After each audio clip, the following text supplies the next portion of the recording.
Hey guys, so I'm going to show you how to get my braid out very detailed. So I'm going to start on freshly stretched and washed hair.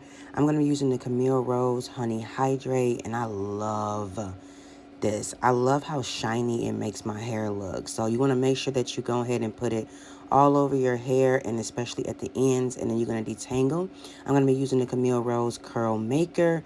Use about that much, and I really liked how this made my hair feel. Like, here's what it looked like, so it's not too overly saturated with it, but just enough. So I'm going to take one little section there. I'm going to be using the Camille Rose Spiked Honey Mousse. And y'all, immediately, I can tell it was going to work. I was like, oh, this is going to be a bomb braid out. I knew I was going to want to sit under the dryer to let it sit. One thing I liked about this is that it was like tacky, like a sticky feel to it, but not too sticky. It was like just perfect. It worked really well on my low porosity hair. So you want to braid all the way down to the end, take a little bit more of the mousse, twirl it around the end, and that's what I'm looking like there. So that was the back. The parts don't have to be perfect. And I'm going to go from pretty much the end of my eyebrows all the way over to the other end. And I did wide braids. So when you have like thicker hair in certain sections, you want to make sure that you're putting a little bit more product just to make sure that it's going to curl properly. So at the top here, I'm just going to go ahead and do like a little bit across, and I put 3 braids in the middle or at the center of my head. And then I like my hair to be bigger, like more hair coming out on one side than the other. So I split it into 2 and then split that side into 2. Sorry, guys, I know that's weird to try to explain, but I did 3 on the bottom of that half. Then the other half, I did 2 like up top. And you can see how I kind of parted there. And there's 2 there. Same thing. I was just like over it. And I don't know why I go big in the bottom then smaller up top. I don't know why I do that with my braids.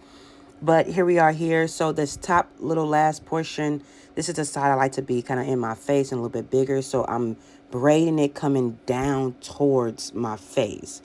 And again, I just braided it big in the back and then small in the front. I don't know why I do that. So I sat on the dry for 45 minutes. Y'all, this was 4 days later.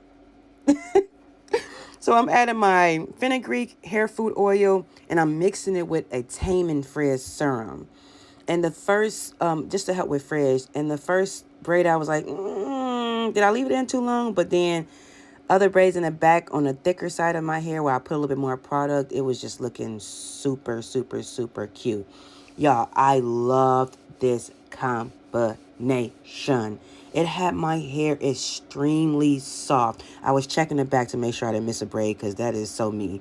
But y'all just, not finger detangle, with the pick, I am adding the braid lock twist gel by Black Castor Miracle. It's like a little gel to help with edges. And y'all, it just gave me life. I love this braid out. This is one of my favorite braid outs. The softness was so crazy. Like the moisture of it. I was just gagged. Y'all got to try this combination. I love fluffiness. I love big hair. But if y'all like it, let me know in the comments. Thanks for watching.